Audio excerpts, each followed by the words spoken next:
Hello, welcome back to my channel. I hope आप सब अच्छे होंगे और सब एकदम मजे में होंगे। तो ये टीजीटी का प्रैक्टिस पेपर है जो हम सॉल्व कराएंगे और इसमें क्वेश्चंस दिए हुए हैं। अब मैं ये नहीं बताऊंगी कि चार राइटर्स में से चारों राइटर्स के क्वेश्चन के प्रैक्टिस सेट हैं वो हैं इस पीपीटी में और वो सॉल्व कराए जाएंगे। तो जितना अब प्रैक्टिस कर लेंगे ना उतना ही जो है आप परफेक्ट हो जाएंगे क्वेश्चंस को सॉल्व करने में। अम, तो चलिए अब बढ़ते हैं आगे और इन क्वेश्चंस को सॉल्व करते हैं। ठीक है, इन क्वेश्चंस को क्या करते हैं, सॉल्व करते हैं। और क्या करना है, और इन क्वेश्चन को क्या करते हैं, इन क्वेश्चन जितना आप प्रैक्टिस कर लेंगे ना उतना ही चीजें बहुत ही शॉर्ट आउट हो जाएंगी। उतनी चीजें क्या हो जाएंगी, उतनी ही चीजें जो है बहुत अच्छे से शॉर्ट आउट हो जाएंगी जितना आप क्या कर लेंगे, आप प्रैक्टिस कर लेंगे। ठीक है, तो हमने चारों राइटर्स के बारे में आपको ऑलरेडी पढ़ा दिया हुआ है। इसमें ऑलरेडी चारों राइटर्स के बारे में आपको इसमें पढ़ा दिया है और विलियम शेक्सपियर के ऑलमोस्ट 15 वर्क्स कंप्लीट किए हैं। ऑलमोस्ट 15 वर्क्स कंप्लीट किए हैं, उनको वन बाय वन पढ़िए। स्टोरी पढ़ने से क्या होता है, जो करेक्टर्स है ना वो माइंड में प्रिंट हो जाते हैं, इसलिए उन चैप्टर्स को पढ़ना बहुत जरूरी है। चलिए आते हैं क्वेश्चंस को सॉल्व करते हैं। पहला क्वेश्चन देखते हैं। आई होप आपको क्लियर दिख रहा होगा। पहला क्वेश्चन देखते हैं क्या कह रहा है। What is Shakespeare the Tempest. क्या कह रहा है कि what is the Shakespeare Tempest. क्या कह रहा है कि क्या है शेक्सपियर का the Tempest. The Tempest Shakespeare का क्या है, एक रोमांस है, क्लासिकल कॉमेडी है, अ बैलेड है, अ सेंटिमेंटल कॉमेडी है। क्या है इनमें से, टेम्पेस्ट क्या है, अ romance, a classical comedy, a ballad, a sentimental comedy. Ballad तो नहीं है। अब सेंटिमेंटल कॉमेडी या क्लासिकल कॉमेडी है या रोमांस है, द टेम्पेस्ट क्या है।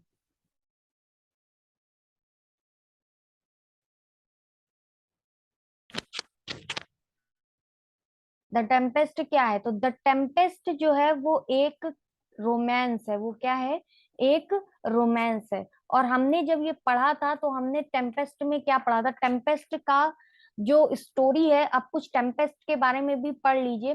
टेम्पेस्ट की जो स्टोरी ली गई थी वो किससे ली गई थी, वो जो स्टोरी टेम्पेस्ट की ली गई थी वो ली गई थी जो वरमुंडा वरमुंडा जो ट्रायंगल, वरमुंडा जो ट्रायंगल है, एक जगह वहां पर शिप रैक हुआ था।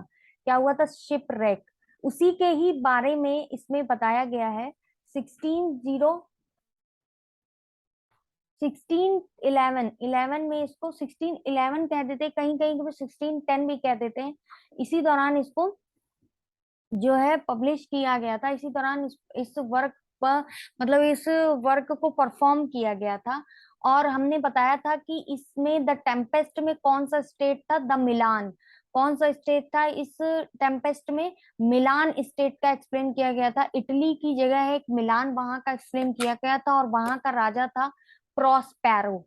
वहां का राजा कौन था, प्रोस्पेरो, जो कि एक क्या था, मैजिशियन था। प्रोस्पेरो क्या था, एक मैजिशियन था। पहले ये ड्यूक था मिलान का, पर छल पूर्वक उसके भाई ने छल पूर्वक जो है उसको फंसा दिया था, बंदी बनवा लिया था। फिर इसके बाद जो है वहां से ये एक आइलैंड में आकर जो है ये जो शिपरेक होने के बाद जो लोग डूब कर, मतलब जो लोग जाते हैं कोस्टल एरिया के किनारे लग जाते हैं, वहीं पर ये प्रोस्पेरो रह रहा था। और इसने क्या सीख लिया था, इसने मैजिक सीख लिया था। इसने क्या सीख लिया था, इसने मैजिक जो है वो सीख लिया था, मैजिक। इसने क्या सीखा था, मैजिक जो है वो सीख लिया था। किसने, शेक्सपियर ने क्या सीख लिया था, शेक्सपियर ने एक मैजिक सीख लिया था। और वो जो मैजिक था ना, उससे क्या था कि उस एक एरियल एरियल करके एक जो एक स्पिरिट थी, यानी कि एक जिन्न था। क्या कह सकते हैं, एक एरियल करके एक जिन्न था। क्या था, एक जिन्न था एरियल करके। ठीक है ना, एरियल एरियल करके क्या था, एक जिन्न था, जिसको कि प्रोस्पेरो ने अपनी मैजिक से अपने ही कब्जे में कर रखा था। एक पेड़ था जिसमें एक साइक्रोक्स करके एक चुड़ैल थी, उसने ही एरियल को साइक्रोक्स करके एक चुड़ैल थी, उसने ही एरियल को क्या कर रखा था, अपने कैद में कर रखा था। उससे प्रॉस्पेरो ने एरियल को उस चुड़ैल से छुड़वाया था और अपने पास रख लिया था अपने काम कराने के लिए। तो एक स्प्रिट थी जो सर्विस करती थी किसकी, प्रॉस्पेरो की। ठीक है, तो ये एरियल का था। और अब आता है बात की प्रॉस्पेरो की जो बेटी थी वो थी मिरांडा। तो हमको याद रखना है कि द टेम्पेस्ट की जो हीरोइन है वो कौन है, मिरांडा। मिरांडा है वो टेम्पेस्ट की हीरोइन है। Prospero father of Miranda. ठीक है, एरियल एक स्प्रिट था। कैलिबियन एक सर्वेंट था किसका, प्रॉस्पेरो का। अब आता है अलोन्जो। अलोन्जो जो है किंग ऑफ नेपल्स था। तो जो प्रॉस्पेरो का भाई था एंटोनी, एंटोनी जो एंटोनियो जो है प्रॉस्पेरो का भाई था। एंटोनियो जो है वो प्रॉस्पेरो का भाई था, उसी ने छल किया था प्रॉस्पेरो के साथ में और छल से इसको हरा दिया था। हरा नहीं दिया था, मतलब छल से ही इसको पकड़वा दिया था, किसको, प्रॉस्पेरो को।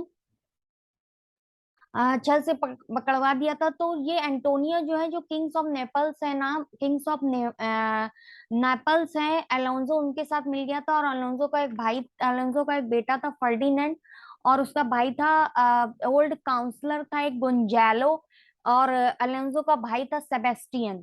तो ये हमारे मेन करेक्टर थे जिनके बारे में हमको माइंड में रखना बहुत ही जरूरी है। तो द टेम्पेस्ट क्या था, टेम्पेस्ट एक रोमांस था। टेम्पेस्ट क्या था, एक रोमांस था।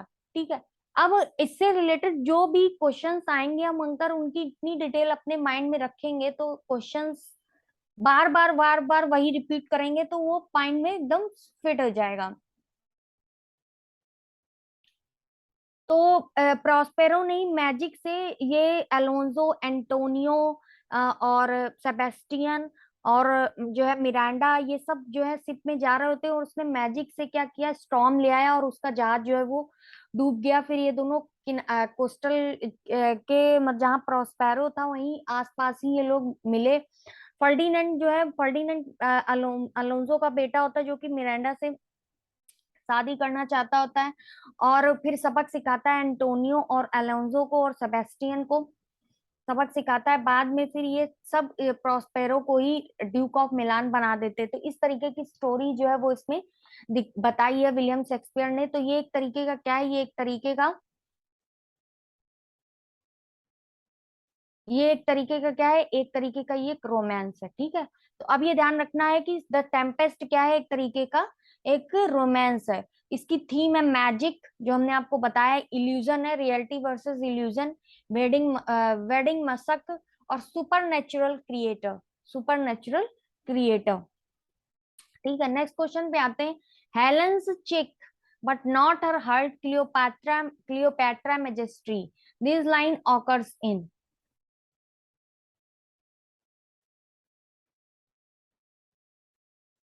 तो जैसा कि नाम से ही पता चल रहा होगा कि ये जो प्ले है ये कौन सा प्ले है, इसमें क्लियोपैट्रा का जिक्र हुआ है। तो ये नाम से ही पता चल रहा होगा कि ये जो प्ले है ये एंटोनी, और इसका ऑप्शन कौन सा करेक्ट होगा, एंटोनी और क्लियोपैट्रा, कौन सा ऑप्शन इसका करेक्ट होगा, एंटोनी एंड क्लियोपैट्रा ऑप्शन जो है इसका करेक्ट होगा। और ये एक क्या है, रोमन प्ले है। एंटोनी एंड क्लियोपैट्रा क्या है, एक रोमन प्ले है। रोमन प्ले और भी है, एंटोनी एंड क्लियोपैट्रा है, और कौन सा है, जूलियस सीजर, जूलियस सीजर भी है, वो एक रोमन प्ले है। एंटोनी एंड क्लियोपैट्रा है, और कोरियोलेनस है, कौन सा है, कोरियोलेनस, कोरियोलेनस भी एक तरीके का क्या है, रोमन प्ले है। रोमन प्ले है, और इनके जो रोमन प्ले हैं वो किससे रिलेटेड है, वो प्लूटार्क लाइफ से जो है वो रिलेट करते हैं। इनके जो रोमन प्ले हैं वो किससे रिलेट करते हैं, किस सोर्स से लिए गए हैं, तो इनके जो रोमन प्ले हैं वो लिए गए हैं एंशियंट, एक ग्रीक हिस्टोरियन हुआ करते थे, ग्रीक हिस्टोरियन। हमको ये पता रखना है कि ये जो प्लूटार्क थे ये क्या थे। तो एक एंशियंट ग्रीक क्या बोलते हैं, एक एंशियंट ग्रीक फिलोसोफर कह सकते हैं, या ancient Greek historian and philosopher थे, कौन थे, Plutarch. Ancient Greek historian and philosopher थे प्लूटार्क। उस उसमें उससे ही रोमन प्ले के सोर्स जो है लिया गया है। तो Antony and Cleopatra, Julius Caesar, Coriolanus and the Timon of Athens, ये जो इनके चार प्ले हैं ये क्या है, ये लिए गए हैं, किससे ये लिए गए हैं, ये लिए गए हैं प्लूटार्क लाइव से जो है वो लिए गए हैं। तो अब एंटोनी और क्लियोपैट्रा में क्या बताते हैं विलियम शेक्सपियर, एंटोनी और क्लियोपैट्रा में बताते हैं तीन, जो जूलियस सीजर का अडॉप्टेड सन होता है ऑक्टेवियस, लेपिडस और एंटोनी, ये तीनों जो है रोम साम्राज्य को जीतकर आ रहे होते हैं, वापस आते हैं। कहाँ पर वापस आते हैं, कहाँ पर वापस आते हैं, ये वापस आते हैं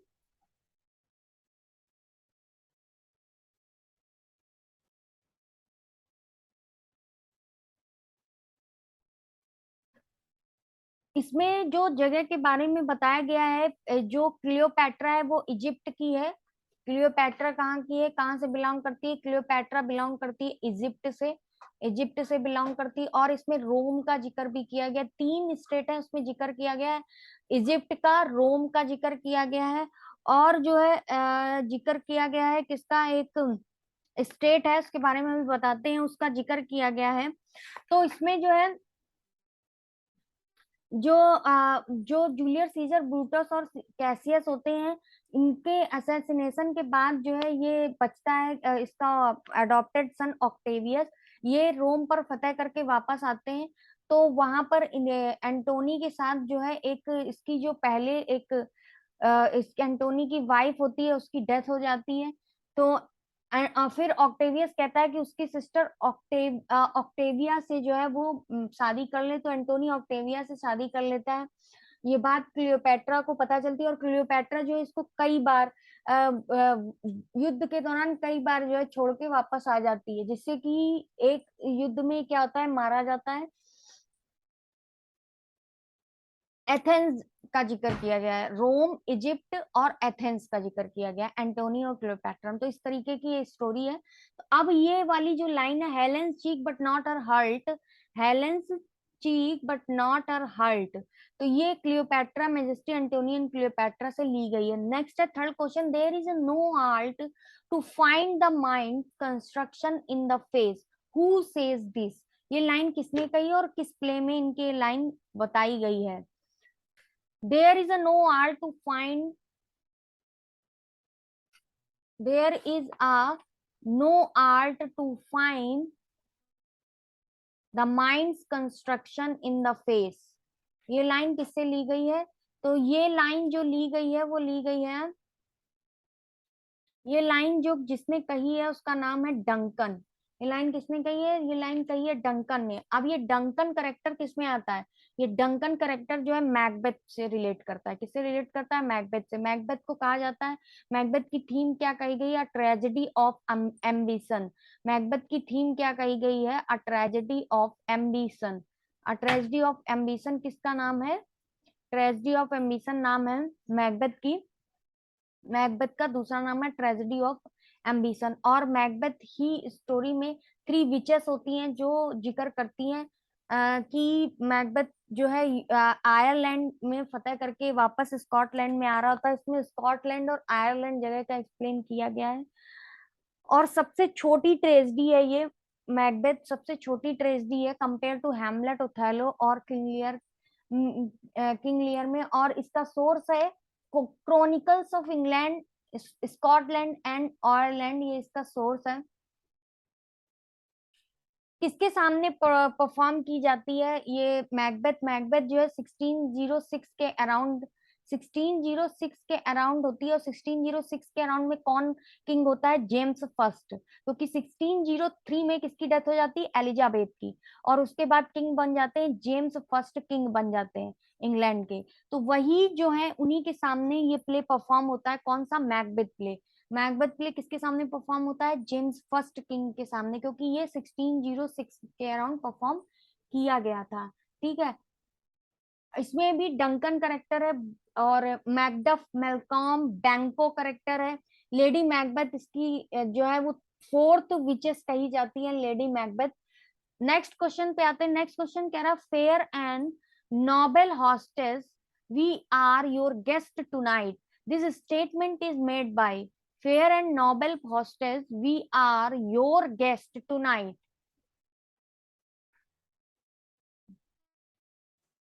ये भी किसने कहा है, ये भी डंकन के ही द्वारा कहा गया है। इसका मतलब ये मैकबेथ से लाइन ली गई है। Fair and noble hostess, we are your guest tonight, आज की रात तुम हमारे गेस्ट हो। ये स्टेटमेंट किसने कहा है, ये स्टेटमेंट डंकन ने कहा है। जब ये दोनों युद्ध से जीत कर लौटते हैं तब ये स्टेटमेंट डंकन ने कहा है। और नेक्स्ट क्वेश्चन पे आते हैं। Away and mock the time with forest so false face must hide, what the false heart doth know. ये स्टेटमेंट किसके द्वारा कहा गया है, away, away and mock the time with forest so false face, false face के बारे में बात की गई, किसके, false face must hide, false face must hide, what the false heart doth no.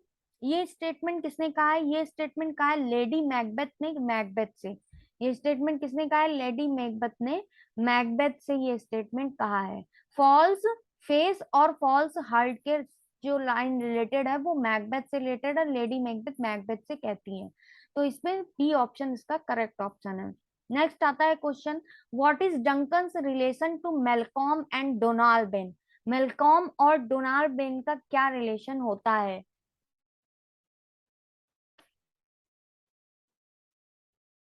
तो मेलकॉम और डोनाल्ड बेन क्या होते हैं, किसके बेटे होते हैं, मेलकॉम और डोनाल्ड बेन डंकन के बेटे होते हैं। मेलकॉम और डोनाल्ड बेन किसके बेटे होते हैं, डंकन के बेटे होते हैं। ऑप्शन है सन्स, नेफ्यूज, डॉटर या नन ऑफ दीज। तो मेलकॉम और डोनाल्ड बेन क्या होते हैं, बेटे होते हैं किसके, डंकन के। तो जब मैकबेथ को पूरा जो सवार हो जाता है और वो हत्याएं करने लगता है तब मेलकॉम और डोनाल्ड बेन जो है वो इंग्लैंड चले जाते हैं, स्कॉटलैंड को छोड़ करके, और वहां पर तैयारियां शुरू करते हैं, अपनी सेनाएं कलेक्ट करते हैं, सेना बनाते हैं और फिर से अटैक करते हैं स्कॉटलैंड में और विजयी होते हैं। तो एल्डेस्ट सन होता है वो डोनाल्ड बेन होता है, और मेलकॉम जो है वो second eldest son Donald Ben होता है, और एल्डेस्ट सन मेलकॉम होता है, यानी बड़ा बेटा मेलकॉम है और फिर डोनाल्ड बेन है, मेलकॉम और फिर डोनाल्ड बेन है। ठीक है, तो अब पता चल गया कि मेलकॉम और डोनाल्ड बेन जो है वो बेटे होते हैं किसके, डंकन के। Move to next question. I am settled and bent up, each corporal agent to this terrible feat. This statement is made by I am settled and bent up, each corporal agent to this terrible feat. ये statement किसने कहा है, ये statement Macbeth ने कहा है और Macbeth से स्टेटमेंट लिखा गया है। I am settled the and bend up each corporal agent to this terrible feat. ये स्टेटमेंट किसने कहा है, ये स्टेटमेंट मैकबेथ ने कहा है। नेक्स्ट है nine question, who makes the following statement, it is the bloody business which informs thus to the mine आई।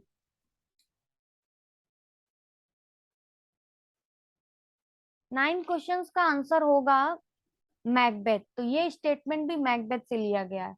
कौन सा, bloody business, it is the bloody business, ये एक ब्लडी बिजनेस है जो कि इन्फॉर्म करता है किस तरीके से, टू माइन आइज, मेरे ही तरीके से हर कामों को जो है इन्फॉर्म करता है। It is the bloody business which inform दस टू माइन आइज, ये मैकबेथ ने ही कहा है। फॉल्स आइज, फॉल्स हर्ट भी मैकबेथ ने, लेडी मैकबेथ टू मैकबेथ है। मेलकॉम और डोनाल्ड बेन डंकन के बेटे होते हैं, और टेरिबल फीट और आई सेटल्ड एंड बेंड अप ये लाइन भी किससे, मैकबेथ से कही गई है। ठीक है, और ब्लडी बिजनेस वाली लाइन भी किससे कही गई है, मैकबेथ से कही गई है। 10 क्वेश्चन में आते, द टाइटल ऑफ लव लेवर लॉस्ट इज, लव लेवर लॉस्ट क्या है, ये टाइटल है लव लेवर लॉस्ट इज, ये क्या है, lyrical farce, a romantic, a great tragedy, a boring prose। Love लेवर लॉस्ट क्या है, लव लेवर लॉस्ट ये क्या है।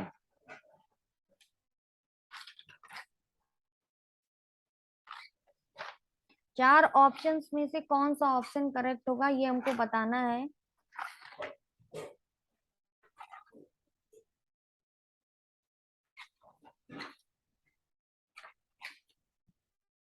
हम थोड़ा सा लव लेबर लॉस के बारे में भी बताएंगे आपको। क्वेश्चन से रिलेटेड जितनी भी इंफॉर्मेशन होगी वो सब बार बार रिपीट की जाएगी, जिससे कि माइंड में क्वेश्चन का आंसर एकदम फिट हो जाए। तो लव लेबर लॉस क्या है?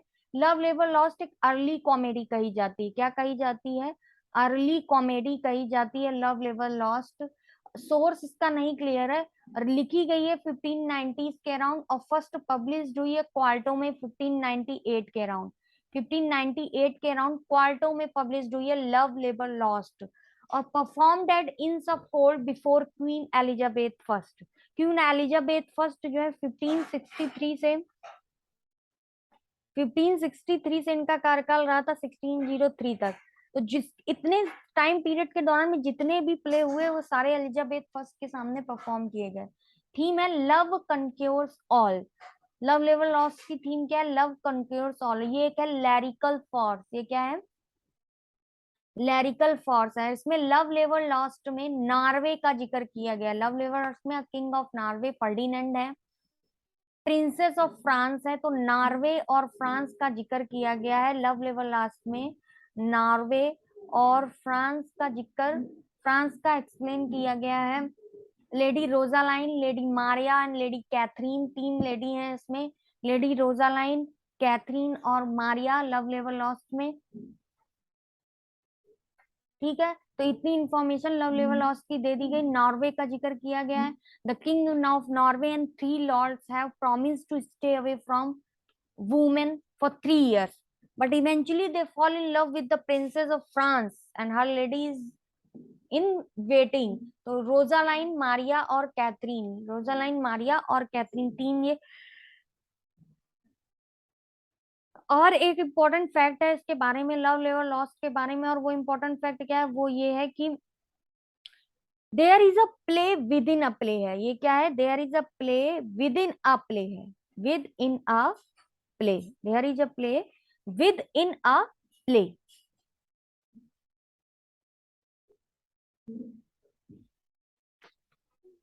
चलिए move to next question. The character 11 question पे आते हैं। The character bastard appears in Shakespeare. Shakespeare में एक बास्टर्ड करेक्टर है, बास्टर्ड। अच्छा क्वेश्चन है ये। ये जो है बास्टर्ड करेक्टर है, ये किस प्ले में अपेयर होता है? विलियम शेक्सपियर का 11 का, ट्वेल्थ नाइट में, हेनरी 4 में, किंग जॉन में, या नन ऑफ दीस में। तो इनके जो हिस्ट्री से रिलेटेड प्ले हैं वो कितने कहे जाए? हिस्ट्री से रिलेटेड जो प्ले हैं वो मोस्टली 9 या 10 के अराउंड है। 9 या 10 के अराउंड इनके जो प्ले हैं वो कौन से हैं? वो हिस्ट्री से रिलेटेड प्ले हैं विलियम शेक्सपियर के। तो इस क्वेश्चन का आंसर है किंग जॉन। बास्टर्ड जो करेक्टर है वो अपेयर होता है, कहाँ पर अपेयर होता है? किंग जॉन में अपेयर होता है बास्टर्ड करेक्टर। ठीक है, किंग जॉन में अपेयर्ड होता है। तो इनके जो हिस्टोरिकल प्ले हैं वो कौन कौन से हिस्टोरिकल प्ले हैं देखते हैं। हेनरी,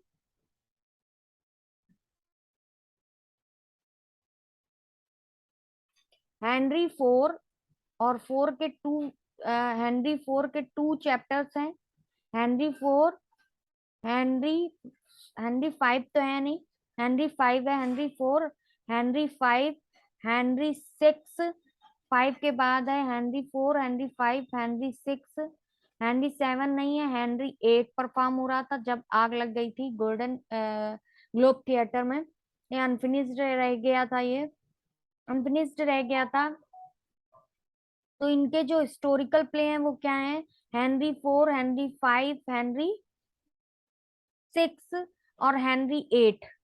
ठीक है, हेनरी 4 के कितने पार्ट है? हेनरी 4 के जो है वो, हेनरी 4 के 2 पार्ट हैं, और हेनरी 6 के 3 पार्ट हैं।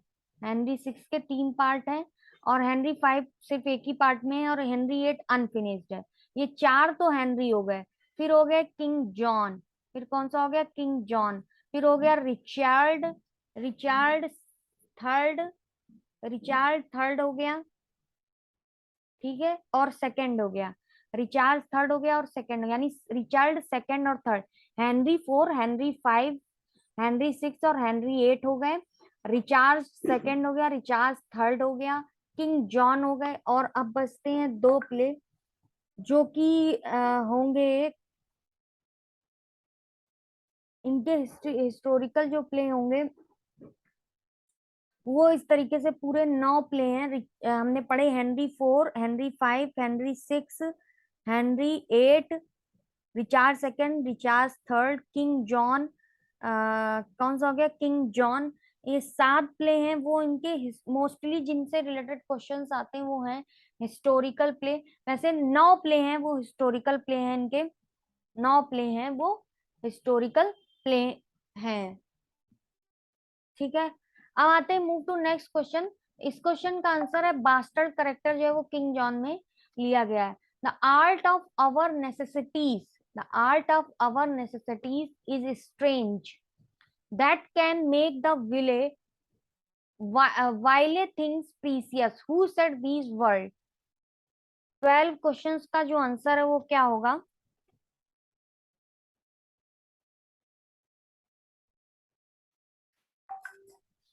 12 क्वेश्चंस का जो आंसर है वो क्या होगा? वो होगा वो होगा किंग लियर, किंग लियर। ठीक है, 12 क्वेश्चन का answer, the art of our necessities is strange. ये जो art of our necessities is strange, बहुत स्ट्रेंज है। आर्ट की, हमारी आर्ट की जो जरूरत पड़ रही है वो बहुत ही स्ट्रेंज है। और ये लाइन कही गई है किंग लियर के द्वारा। तो किंग लियर क्या होते हैं? किंग लियर की 3 बेटियां होती हैं। किंग लियर की 3 बेटियां होती हैं, गॉनरियल, गॉनरियल, रीगन, रीगन और कॉर्नबिल, कॉर्डेलिया, सॉरी, गॉनरियल, रीगन और कॉर्डेलिया, कॉर्डेलिया। इनमें से जो सबसे ज्यादा चतुर होते हैं वो गॉनरियल और रीगन होते हैं।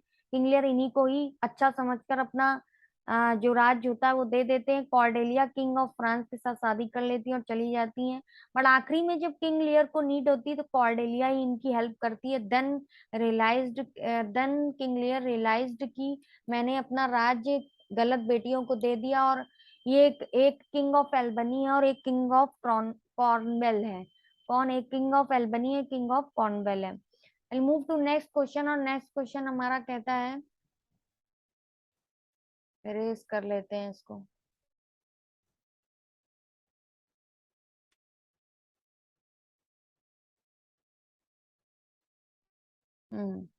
नेक्स्ट क्वेश्चन हमारा कहता है, नेक्स्ट क्वेश्चन कौन सा है? नेक्स्ट है हमारा 13 question. A battle of Actium took place in Shakespeare.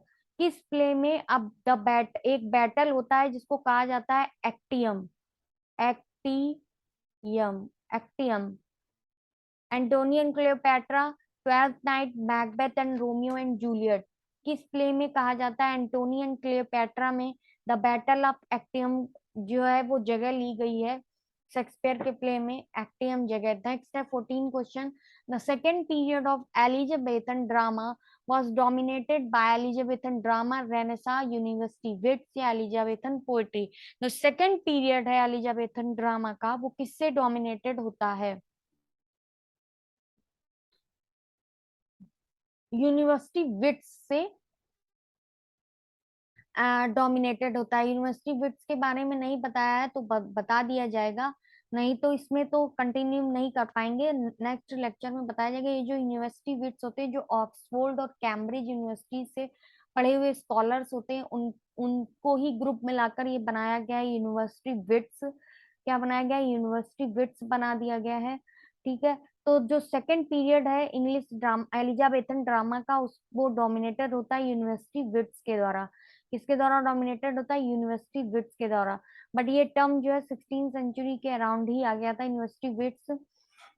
और एलिजाबेथन ड्रामा जो है डोमिनेट होता है यूनिवर्सिटी विट्स के द्वारा। नेक्स्ट है 15 लाइन, 15 क्वेश्चन। नेक्स्ट है 15 क्वेश्चन। 15 क्वेश्चन कहता है, beauty provoked thieves sooner than gold.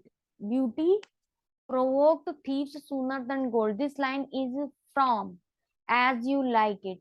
ये लाइन कहाँ से ली गई है? ये लाइन ली गई है एज यू लाइक इट से, कि beauty provoked thieves sooner than gold. This line is from As You Like It, this line is from As You Like it.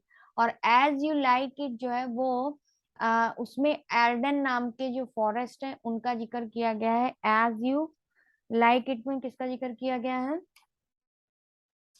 Ardern नाम के, अर्दन भी कहते हैं, अर्दन नाम के जो फॉरेस्ट होते हैं उनका, अर्दन नाम के जो फॉरेस्ट है उनका जिक्र किया गया है किसमें? एज यू लाइक इट में। उसकी भी स्टोरी के बारे में हमने बताया है आपको, तो उससे ही पढ़िएगा और पता चल जाएगा। और ये जो स्टोरी है एज यू लाइक इट, उसका सोर्स है रोजा लाइन के द्वारा जैक्स के द्वारा लिखा हुआ रोजा लाइन, जैक्स के द्वारा लिखा हुआ रोजा लाइन, जैक्स के द्वारा लिखा हुआ रोजा लाइन जो है वो इसका करेक्टर है। किसका? एज यू लाइक इट का सोर्स है, करेक्टर नहीं सोर्स है। और ये एक रोमांटिक कॉमेडी है।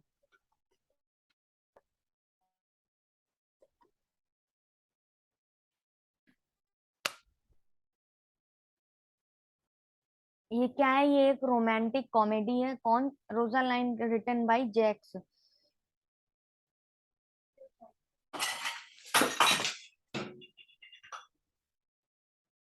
मोटिव।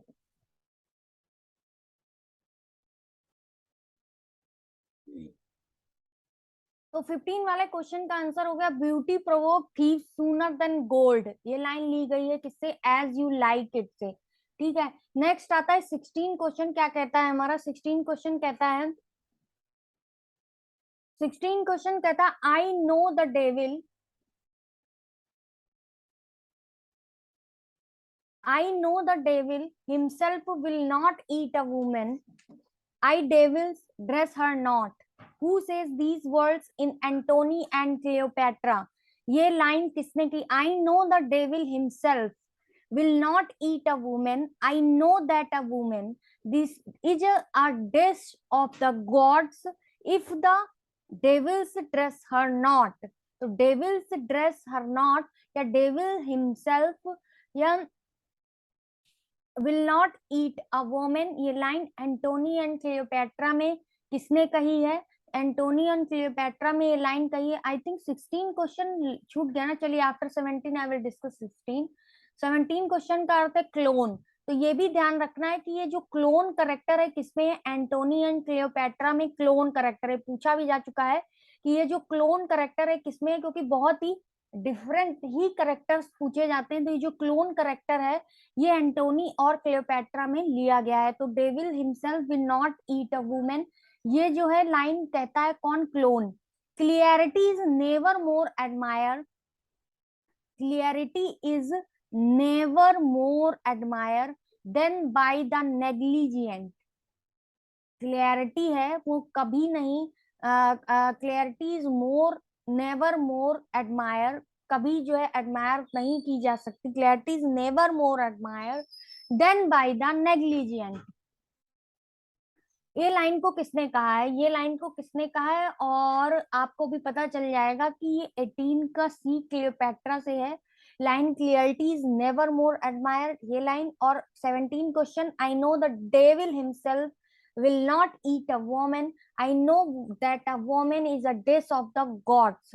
ये लाइन भी क्लियोपेट्रा से ली गई है जो कि क्लोन ने कही है।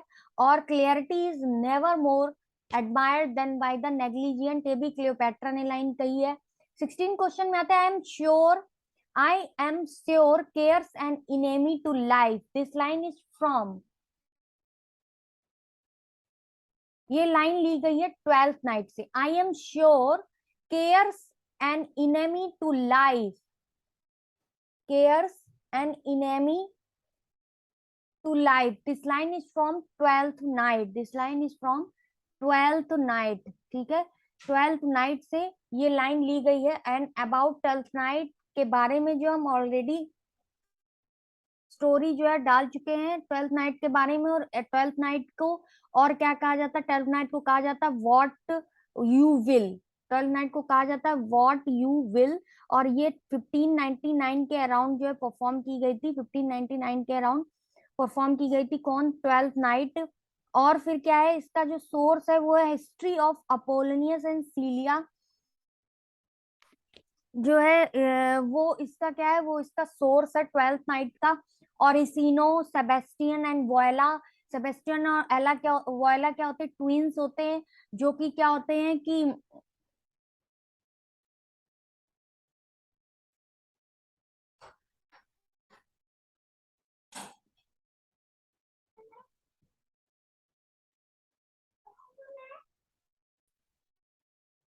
हाँ। तो जो 16 क्वेश्चन है वो लिया गया है ट्वेल्थ नाइट से। ट्वेल्थ नाइट का दूसरा नाम व्हाट यू विल है, 1599 के अराउंड ये परफॉर्म किया गया है। और इसमें ट्विंस करेक्टर होते हैं ट्वेल्थ नाइट में, कौन, सेबेस्टियन और वोयला, जो कि एक दूसरे से बिछड़ जाते हैं। तो फिर वोयला क्या होती है, डिस्गाइज्ड हो जाती है किस रूप में, किस रूप में, सिजेरियो के रूप में डिस्गाइज हो जाती है। और ओरिसिनो ड्यूक ऑफ इलेरिया होता है ट्वेल्थ नाइट में। तो किस स्टेट का जिक्र किया गया, इलेरिया, इलेरिया जो है स्टेट, उसका जिक्र किया गया ट्वेल्थ नाइट में। ओरिसिनो जो होता है ड्यूक ऑफ इलेरिया होता है, और लव विद ओलिविया होता है। मालवोलियो है इसमें, मारिया करेक्टर है, और एक अफेज्ड क्लोन भी इसमें है, और एक क्लोन किसमें बताया, एंटोनियन क्लियोपैट्रा में। तो ये लाइन है, I am sure cares an enemy to life, ये लाइन ली गई है ट्वेल्थ नाइट से। Now move to next question and that is 19 question. I will kiss thy lips, happy some poison yet doth hang on them, to make me die with a represent we are restorative, who said these line, ये line किसने गई, Juliet, Romeo, Paris and none of these. 19 का क्या answer होगा, Juliet, Juliet answer होगा। हाँ, Juliet ही क्या होती है, जब रोमियो लास्ट में पॉइजन खा के मर जाता है तो जूलियट ही क्या करती है, उसको किस करती है, तो उसके भी लिप्स में जो है पॉइजन लग जाता है और उसकी भी डेथ हो जाती है जूलियट की। और जूलियट जो है लॉरेंस, जो एक फ्रायर होता है, उसके द्वारा रचे हुए एक छोटे से नाटक में भाग लेती है जूलियट। पेरिस जो होता है वो जूलियट से ही शादी करना चाहता होता है। तो इस तरीके से I will kiss the lips happy some poison yet doth hang on them, ये जो स्टोरी है वो रोमियो एंड जूलियट की है। ये स्टोरी किसकी है, रोमियो एंड जूलियट की है, और ये लाइन जूलियट से ली गई है।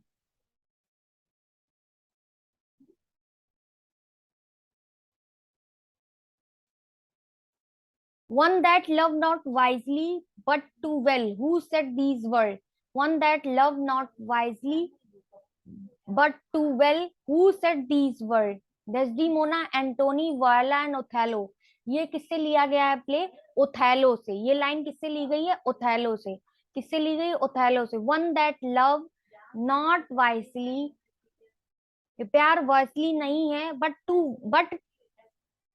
To well, who said these word, Othello की ये लाइन है, किसकी है, ओथेलो की। One that love not wisely but too well, this line is related to Othello.